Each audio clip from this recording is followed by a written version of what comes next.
Issa Chiroma Bakary conteste toujours les résultats de la présidentielle au Cameroun du 12 octobre. On en parle avec Maître Alice Comme. Bonsoir. Bonsoir. Vous êtes avocate et porte-parole d'Issa Chiroma Bakary. Depuis son départ en exil en Gambie, comment va-t-il? Il va très bien, parce que je le reçois au téléphone pratiquement tous les jours pour justement moi-même prendre de ses nouvelles, savoir comment il va, comment il supporte cet exil forcé et injuste, parce que le président de la République sortant, qui est quand même là depuis 43 ans, c'est-à-dire qu'il briguait un 8e mandat, est celui-là même qui aujourd'hui ne veut plus respecter la volonté du peuple, qui a été consulté le 12 octobre dernier pour élire le président de la République du Cameroun.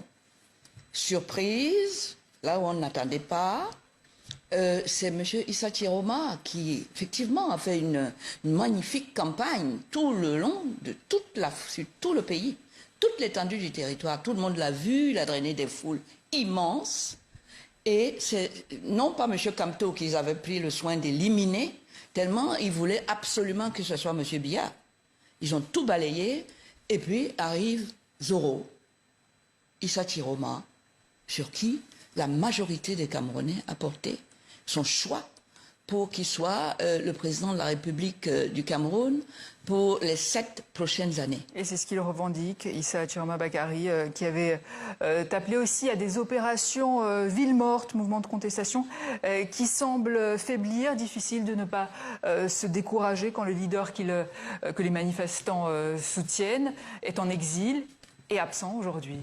Oui, mais ça c'est une des choses que moi, en tant que membre du peuple souverain, détenteur du pouvoir souverain, une des choses qu'on peut reprocher à M. Biya. Parce qu'il a eu besoin de ce peuple pour faire de lui un président qui est là depuis 43 ans, qui a eu 7 mandats, et aujourd'hui, parce que ce peuple s'est prononcé en faveur d'un candidat qui n'est pas lui, il s'impose comme le président de la République du Cameroun. Mais aujourd'hui, Maître comment mobiliser votre base alors qu'elle semble tellement découragée à l'heure actuelle? Mais le peuple n'a pas à être découragé. Il faut quand même que je dise que le peuple, c'est le peuple qui a recruté, qui a voté, qui a exercé son pouvoir souverain, comme il le fait tous les 7 ans, pour nommer le président de la République. Ce n'est pas l'inverse. Le président n'est pas le patron du peuple, c'est le peuple qui est le patron et qui distribue, selon les candidats qui viennent lui demander le mandat de 7 ans pour gérer le pays à son lieu et place. C'est le peuple qui a le pouvoir souverain. Mais alors concrètement, quelle action politique ou juridique comptez-vous mettre en place pour revenir au premier plan peut-être sur la scène politique camerounaise? Moi, je suis le représentant je suis le porte-parole du président élu, mais figurez-vous que lui-même n'est pas au pays aujourd'hui. C'est ça? Le président sortant qui a été battu aux élections qu'il a organisées. Donc comment faire concrètement alors il faut que je m'adresse au peuple. Le peuple doit exercer son pouvoir souverain, puisque aussi bien M. Issa Chiroma que M. Biya sont allés vers le peuple pour demander leur nomination au poste de président de la République du Cameroun. Donc le travail du peuple n'est pas terminé par l'élection en tant que telle. Et c'est-à-dire? Le peuple, évidemment, quand vous avez affecté quelqu'un à un poste pour exercer une fonction, un mandat que vous lui avez accordé, il y a des avantages qui sont attachés à cette fonction. Mais ça passe par des manifestations? Mais le peuple doit utiliser toutes les armes qui sont données au peuple dans un pays démocratique pour exercer ce pouvoir de dire, Monsieur le Président, mais non, parce que l'armée camerounaise que M. Biya veut utiliser aujourd'hui à tort et à travers n'est pas l'armée de M. Biya, c'est l'armée du Cameroun. Mais juridiquement, par exemple, est-ce qu'il y a des recours possibles? Mais quel recours? L'élection est terminée. Donc il n'y a rien à faire. Donc on a été élu. Maintenant, c'est le peuple qui a décidé que c'est M. Issa Chiroma. C'est le peuple qui doit continuer jusqu'à ce que M. Chiroma soit... Continuer à faire quoi, maître? Mais continuer son travail, son pouvoir et l'exercer jusqu'au bout. Mais pour le moment, là, dans les semaines à venir, que faire?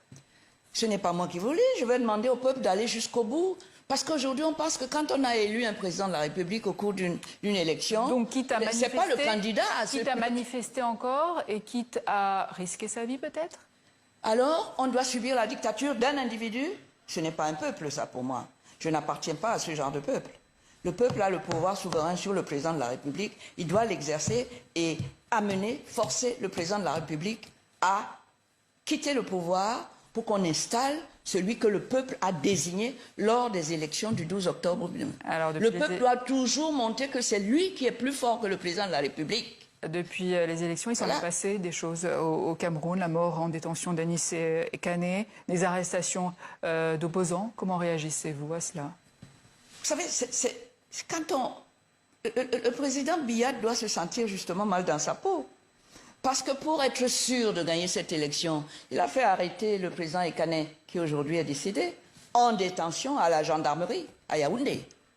Il a fait arrêter M. Diokam Tchameni.